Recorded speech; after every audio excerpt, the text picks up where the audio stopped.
Yo, what's up guys? Welcome back to another tutorial. Today we'll be talking about how to process your vocals from this Guess that's fine. You don't want me.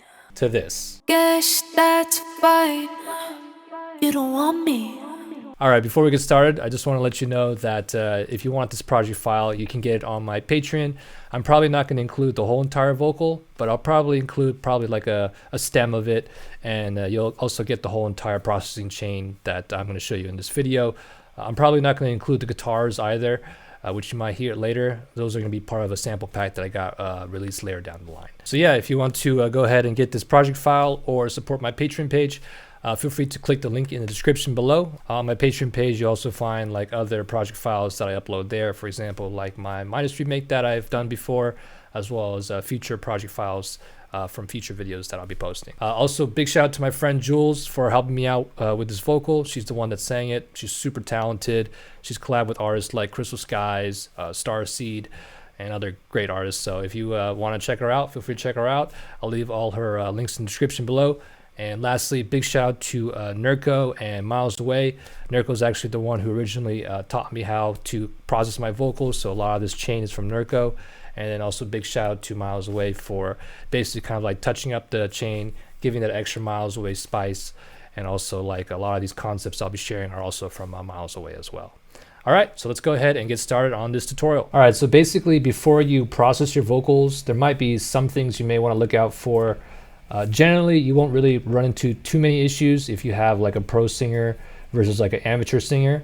Like for example, Jules is a freaking pro singer, and like the vocal that I received like was already like really good. There wasn't really too many things that we had to fix up. It was already like auto-tuned. I think it was already compressed as well, seeing that most of the levels of the her voice were like almost the same, or she just could be really good at singing at like a very similar volume tone or level. So again, like generally you're not really going to run into too many issues. It's really more for like for amateur singers who don't really maybe have the best studio equipment or even a good studio or a place to record their vocals in. But some good things to look out for is loud breaths, for example. And this is going to be kind of like coming down to personal preference, because some people might like a more synthetic voice while other people may like more like natural sounding voice. So it's going to be completely up to you on how you want to kind of like do this. But yeah, in terms of breath, generally if you want to take the more like natural approach, you probably don't want to like take out every single like breath and maybe just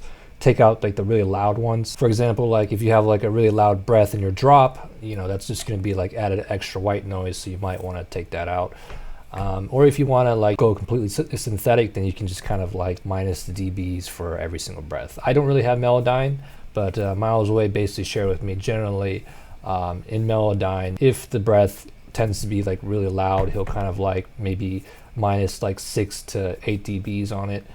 And for him, he prefers the more like natural approach as well. So he's not going to take out every single breath, and just really the ones that are just kind of like overpowering. And I think this like goes with volume. The same to say with volume levels too. But like if you have like a really loud breath and you start stacking all the effects like we have here, and like adding the high end and stuff, it could kind of like start popping out of the mix. So I think that's a really good time to like kind of like minus the dBs on the breath, for example. And I think you can do this in Melodyne. I'm not entirely sure because I don't even have the plugin myself, but you can basically like kind of like, I think, automate the volume like minus 6 to 8 dBs or whatever in the Melodynes to when the breaths come, or maybe before the track starts, you can like fade in that breath right there too.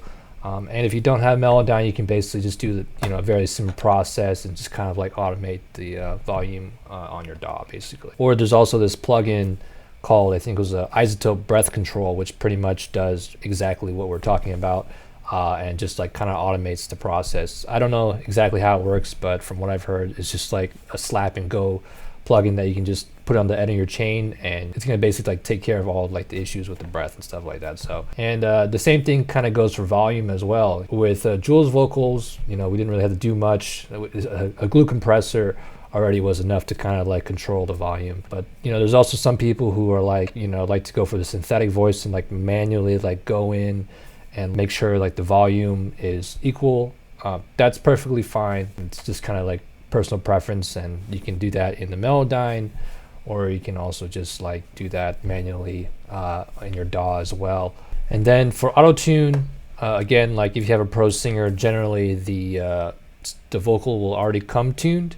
But you know, if there are some notes that like are maybe a little off, you can just simply tune it in Melodyne. Or if you don't have Melodyne, you can kind of like do a workaround where like maybe you have the tuning not too crazy, like, you know, T-Pain status, unless like you want it like that.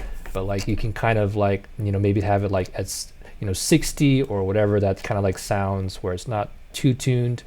And then for the areas that need more tuning, you can basically like just kind of create a automation and kind of like put up the tuning a bit more for whatever note needs more tuning, and then, you know, have it back to more, you know, 60 or wherever it needs to be basically. So yeah, that's basically a workaround that you can do in Melodyne. In Jules' case, this already came like really tuned, so we honestly didn't have to tune it anymore.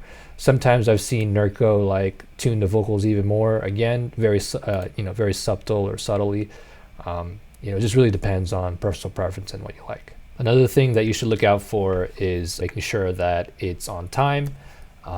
So you can fix the timing in Melodyne, or if you don't have Melodyne, once again, you can also do it in Ableton or whatever DAW that you have. Sometimes you can put the timing, the time marks, and like kind of move it back and forth, or you can like cut a certain piece and then also extend that. You know, it just really depends on like, you know, where it needs to be fixed. But generally only do this if like it really is like off beat or, you know, out of time. Otherwise, you know, you probably won't run into this issue too often as well. You know, once again, if you have a pro versus like an amateur singer. And then the last thing to look out for is like the sibilances or the S's. Miles Away said he generally like fades into S's a little bit before he uses the de-esser, and then after that he'll have the de-esser, and you just basically won't have to set the threshold as much because it's already been taken care of before that. So that's his idea behind it. It's just completely up to you on what you like. Some other ways that you can tell like if the S's are too much, especially like after you have the effects rack. And for us, we boosted the highs quite a bit. You can start kind of like hearing like a you know, resonant frequency on the higher end. So that's one way that you know the S's are. It's just you might need to control those a bit, or you can even just look at the waveform and then you can get how to take care of it there too. But yeah, let's go ahead and get into the processing. So first up, we have a you know, pretty standard EQ, just cutting out everything below 100, and then after that we have a dynamic EQ, basically just getting rid of some of the resonant frequencies. So this is like without it. Guess that's fine. And with it. Guess that's fine. You don't want me. Thought I Without. loved you right. Do the ugly and the lows and highs, wrongs and rights. So basically the basic idea behind these dynamic EQs is basically like we're clearing up space, but at the same time not taking away from the body or the clarity of the vocal. So this one was like more of like a resonant frequency one. Yeah, so that's basically something we got rid of there. And this was just kind of like, you know, cleaning up a bit of more of like that body-ish area without, again, taking out the body basically and making it more clear.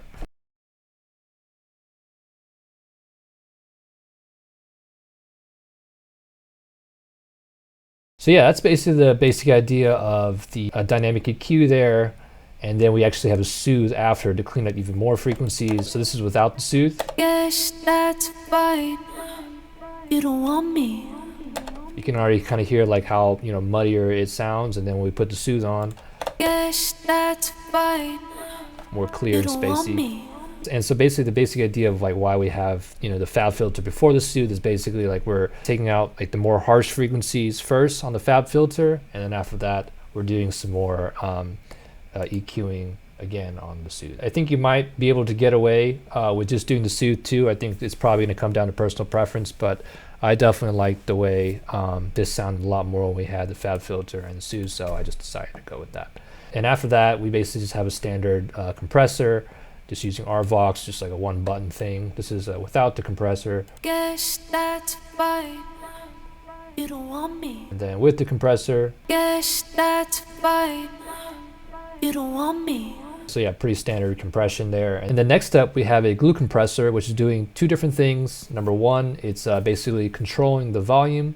And then number two, we're actually having this set up to basically either have the vocal, be put more forward in the mix or more back in the mix, with basically having a slow attack and then also very quick release. And with the very quick release, basically the vocals going to be in the front of your mix more. And then when you have a slow release, it's going to take longer for the compressor to reset.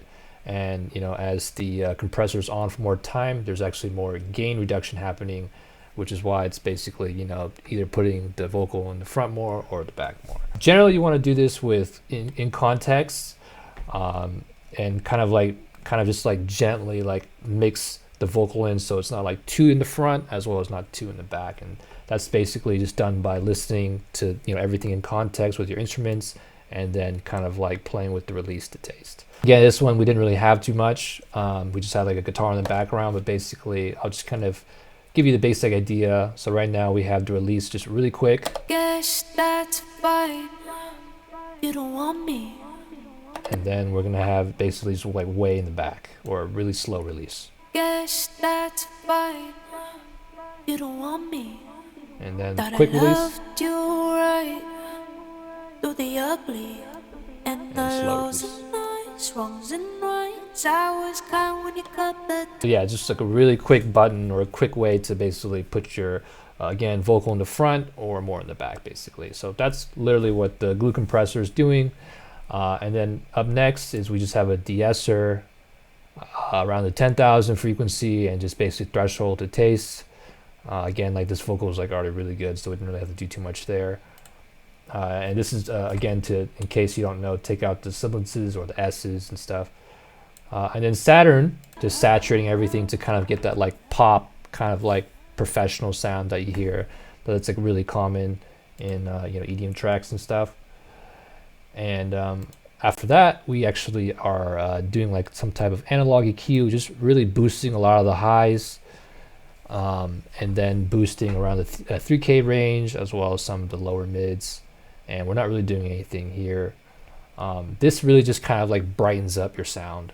So let me just kind of show you what these are doing. So this is without the Saturn. Guess that's fine. And then with the Saturn. Guess that's fine. And then this is like no EQ. Guess that's fine. And the EQ. Guess that's fine.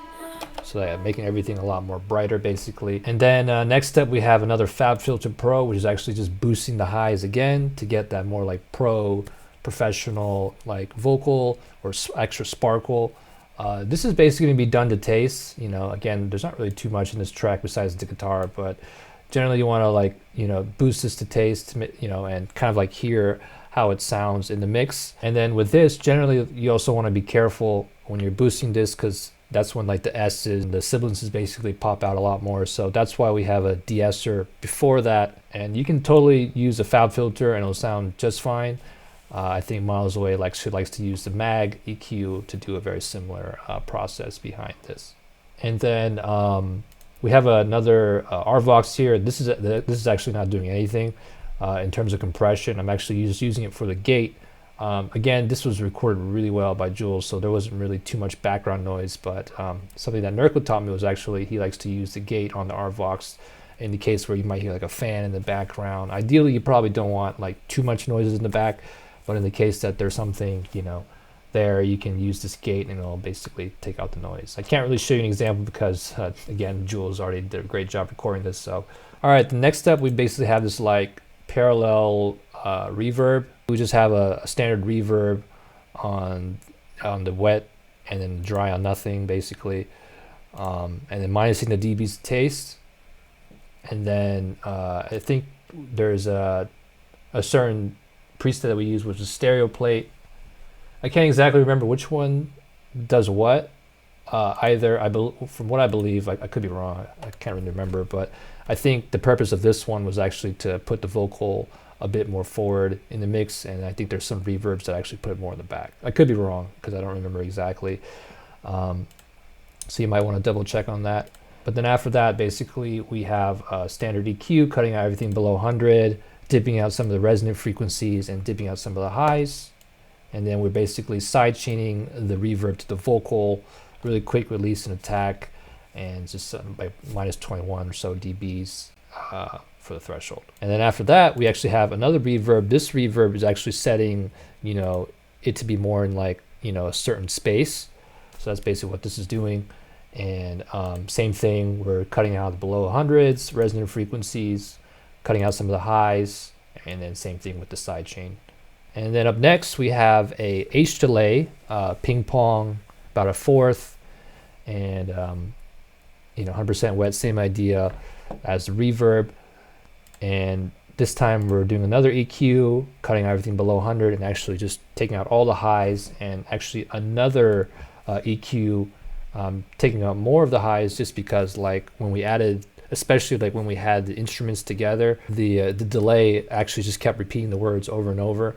And this is basically a way to kind of like muffle out the words as, you know, the delay is playing. And I believe there's some other delays. I think maybe Ableton even has one, but I believe like the Replica has an analog mode, which basically automatically has delay like slowly like muffle out, and that's what we basically just did this EQ for. I'll give you an idea. So this is without the EQ here. Yes, that's fine. You don't want me. So like kind of like listen to how like the, you know, the delay is like bouncing back and forth, and then with the EQ. Guess that's fine. You don't want me. Thought I loved you right. So it definitely can get a little bit distracting, especially like if you have like a lot of chill guitars and stuff. So I'll just kind of give you an example here. Guess that's fine. You don't want me. Thought I No loved EQ. you right. Do the ugly and the lows and highs, wrongs and rights. I was kind when you cut the ties. Yeah, so I think that's like a good thing that you can take a look into, is either setting your delay on analog or just doing this EQ, so that way like it's not bouncing around too much, especially like with, you know, with your other instruments and stuff. And then same thing, we also sidechain the delay to the vocal as well. We also have the harmonies, which are very similar, but yeah, we basically have an EQ for that. Same thing here. However, this time we're actually compressing it even more, just so that like, you know, the harmonies can be a bit more synthetic, because a lot of times like if you have a harmony that's like, you know, not as synthetic, and especially like, you know, when it's singing different notes, it could get a little bit distracting from the main vocal. So that's why we compressed it a lot more, and as well as this release is a lot slower again, so that way the vocal can be put more in the back. But yeah, that's that. Again, like everything else is the same. De-esser is the same, Saturn, but we took out the EQ this time, as well as the fab filter boosting the highs, because again, it's something in the back. Same reverb chain and same I believe delay too. Yeah, delay chain too. And that's pretty much it for both the harmonies. Like it's the same exact thing. And as well as we also panned the harmonies to the sides as well. Generally, like especially for like before your chorus, you probably don't want to like pan it all the way. I mean, you could for like an artistic choice perhaps, but generally it's good to not exactly pan it the whole entire harmonies to the sides, because it could get a bit distracting. I'll give you an example here. I wanna be. And then we'll just pan everything like hard left and right. I wanna be the one that simply no one can. Like especially like, you know, just like during the verse and stuff, could get, like I said, or the pre-chorus, it could get a little distracting. And then when the chorus comes, that's when you can actually maybe if the singer is saying doubles, you can have, you know, basically both of those, and then, you know, perhaps playing with the pitch or formants a little bit, and then, you know, panning them both completely to the sides. Or you can also do this like fake double that we have here, basically doing using little altar boys. So this is what it sounds like. This is without it.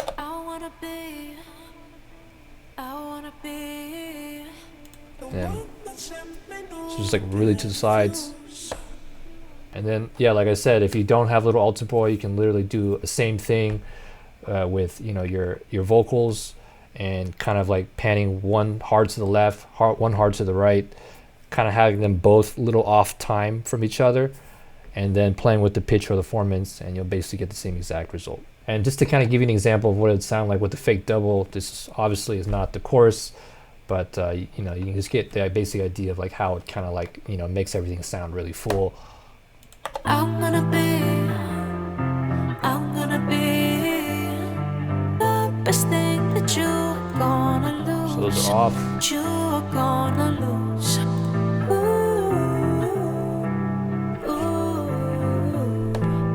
So yeah, that's also a really good way that, when you're having a singer sing over the drop, for example, like that's also a really good way to kind of like have that vocal pop out more of the mixes by, doing that basically. So yeah, I think honestly, that's going to be it for this video. So I hope you enjoyed it. Thank you so much for watching. If you did enjoy it, or if you found it helpful, please give it a thumbs up and subscribe to my YouTube channel if you haven't yet. Also, please hit the bell notification symbol so you know when my next video goes live. And also follow me on social media. I post shorter music production tips on my Instagram and TikTok. So if you like this video, you'll definitely like the content that I have on my social media. And then lastly, join the Discord server. I'm looking to create a community where we can all like kind of help each other grow, give each other feedback on our tracks and stuff like that. So that's something that you find interest in, definitely join that as well. As always, I will leave all the links in the description below. Thank you so much again for watching. Until next time, much love. Peace out.